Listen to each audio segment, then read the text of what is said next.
मैं अपनी लाइफ से बहुत परेशान हो चुकी हूँ। इच्छा मृत्यु तो कोई भी अपने लिए नहीं मानता है, हर कोई जीना चाहता है। घर में अशांति की वजह से मैं बहुत परेशान हो चुकी हूँ कि पति को इस बात से प्रॉब्लम है कि मैं जी क्यों रही हूँ, और छोटी छोटी बातों को लेकर शक करते हैं।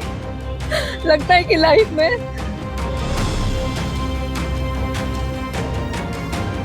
मेरे पास है प्योर पाव भाजी का मसाला, प्योर पाव भाजी मसाला, पाव भाजी को टेस्टी बना डाला, सबका राजा आम प्योर मसाला। झांसी की रहने वाली श्वेता भदौरिया ने मुख्यमंत्री योगी आदित्यनाथ से एक ऐसी गुहार लगाई है जिसे सुनकर हर किसी का कलेजा कांप उठेगा। आखिर वो कौन सी वजह है, आपको वो भी बताएंगे। उससे पहले आप खुद इसका दर्द सुन लीजिए। मैं अपनी लाइफ से बहुत परेशान हो चुकी हूँ। इच्छा मृत्यु तो कोई भी अपने लिए नहीं मानता है, हर कोई जीना चाहता है, और मैं भी जीती हूँ। मैं भी एक बचपन स्कूल में मैं नर्सरी टीचर हूँ, तो मैं भी जीना चाहती हूँ, लेकिन घर में अशांति की वजह से मैं बहुत परेशान हो चुकी हूँ कि पति को इस बात से प्रॉब्लम है कि मैं जी क्यों रही हूँ। श्वेता नाम की इस युवती ने कहा है कि या तो उसे पति की यातनाओं से मुक्ति दिलाई जाए, वरना उसे इच्छा मृत्यु की अनुमति दी जाए। सोचिए, आखिर हालात कितने भयावह होंगे कि एक माँ को अपने 2 बेटों के होते हुए भी मौत को गले लगाने की नौबत आ गई। जॉइंट फैमिली में आई, सबका प्यार मिला, ससुराल वाले बहुत अच्छे थे, सबका बेटी की तरह बेटी बनाकर मुझे रखा। कहीं से कोई मेरे लिए कोई तकलीफ नहीं थी। उसके बाद 2 बच्चे हुए। आज मेरा बड़ा बेटा 20 साल का है, बनारस से बीटेक कर रहा है। छोटा बेटा 16 साल का है, 10th में है, मेरे साथ रहता है। सब कुछ अच्छा चल रहा है, लेकिन पति का जो ईगो है, अहंकार है, उसने सब खत्म कर दिया। छोटी छोटी बातों को लेकर प्रताड़ित करना, घर में अशांति मचाना, ये सब इनका आए दिन का है। झांसी की श्वेता, जिसने 16 साल की नाजुक उम्र में खुद से 14 साल बड़े सीनियर ऑडिट अफसर से प्रेम विवाह किया था, लेकिन 22 साल बाद अब यही रिश्ता उनकी जिंदगी का सबसे बड़ा बोझ बन गया है। बेसिक प्रॉब्लम ये है कि मैंने 2003 में अपनी मर्जी से इनसे शादी की थी। छोटी थी, 4 साल की, जब पिता शहीद हुए थे। माँ को जॉब मिला, उसके माँ ने ही पिता और माँ दोनों का रोल प्ले किया। 16 साल की थी, उसके बाद ये लाइफ में आए। 19 साल की थी, फिर घर से इनसे भागकर शादी की। शादी करने का पर्पस ये था कि जो किया है उसको निभाना है। समाज को ताक पर रखकर, जातियों को ताक पर रखकर, हर चीज को छोड़कर मैं इनके साथ भागी और मैंने शादी की। आंसुओं में डूबी श्वेता का आरोप है कि उसका पति न सिर्फ शंकालु है, बल्कि बेहद झगड़ालू भी है। घर में सीसीटीवी कैमरे लगवाए, आवाजाही पर रोक लगाई, बच्चों से दूर कर दिया और उसके चरित्र पर भी उंगली उठाई।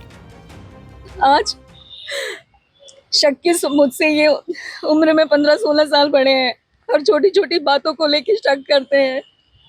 लगता है कि लाइफ में जैसे कि सिर्फ हमारी सांसें ही हमारे कंट्रोल में थी, जिनको हम अपनी मर्जी से ले पाते थे और छोड़ पाते थे। बाकी हर चीज का कंट्रोल ये रख देते। 17 साल किसी तरह गुजारने के बाद अब पिछले 4-5 सालों में हालात इतने बिगड़े कि श्वेता कई बार खुदकुशी करने का सोच चुकी है।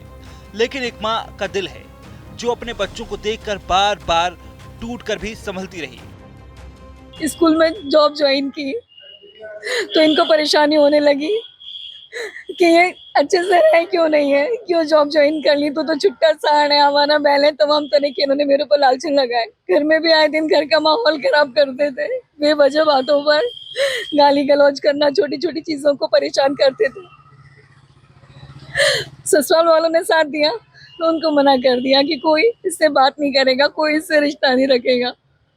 मेरे भाई ने मेरा सपोर्ट किया। आप लोगों से एक बात पूछती हूँ कि अगर एक बहन अकेली पड़ गई है और उसका भाई अगर साथ दे रहा है तो वो क्या गलत कर रहा है। मेरे बच्चों को मुझसे दूर रखते कि कोई इससे बात नहीं करेगा, कोई रिश्ता नहीं रखेगा। श्वेता जब नौकरी करने निकली तो पति का गुस्सा और बढ़ गया। बार बार शिकायत करने के बावजूद कोई राहत न मिलने पर आखिरकार उसने मुख्यमंत्री से फरियाद की है कि या तो उसे इस यातना भरे रिश्ते से मुक्ति दिलाई जाए, नहीं तो उसे इच्छा मृत्यु की अनुमति दी जाए। मैंने पहले महिला थाने से शुरुआत की थी कि लगा था कि जब मैं परेशान हूँ तो औरत के पास सिर्फ सबसे पहला महिला थाने नजर आता है। मैं सबसे पहले वहां गई थी, फिर मैंने महिला आयोग को भी लिखा। मैंने फिर तमाम जगह मैंने सीएजी को भी लिखा, मैंने इनके ऑफिस में भी कंप्लेंट डाली, कई सारी जगह मैंने इनकी कंप्लेंट की है, लेकिन जिस तरह से मुझे न्याय मिलना था उस तरह से मुझे न्याय नहीं मिला है। घर में अशांति आज भी रहती है। ये फ़ोन के माध्यम से, बच्चों के माध्यम से, कल ही ये आए हैं बाहर से और कल ही घर में कलेश कर रहे हैं छोटी छोटी बातों को लेके। इच्छा मृत्यु का लिए आपने मांगा है? हाँ, इच्छा मृत्यु के लिए मैंने मांगा है। वहीं जब श्वेता के पति से फोन पर बातचीत की गई तो उसका कहना है कि पूरा झगड़ा जाति को लेकर है, क्योंकि वो शेड्यूल कास्ट से है और पत्नी ठाकुर परिवार की। इसी वजह से ससुराल वाले उनके रिश्ते को बिगाड़ने पर तुले हुए हैं। पति ने बताया कि हम लोगों का काफी समय से आपसी विवाद चल रहा है, लेकिन पत्नी ने जो आरोप लगाए हैं वो निराधार हैं। लेकिन सच क्या है, कौन झूठ बोल रहा है और कौन सच, ये तो जांच के बाद ही सामने आएगा। मगर एक बात साफ है कि झांसी की ये दर्दनाक पुकार समाज और सिस्टम दोनों पर बड़े सवाल खड़े कर रही है। कुछ तो सस्ता लो, सब बढ़िया लो, इसमें क्या खास बात है? थोड़े में ज्यादा स्वाद, यही तो है इसकी खास बात। राजा आर प्योर मसाला।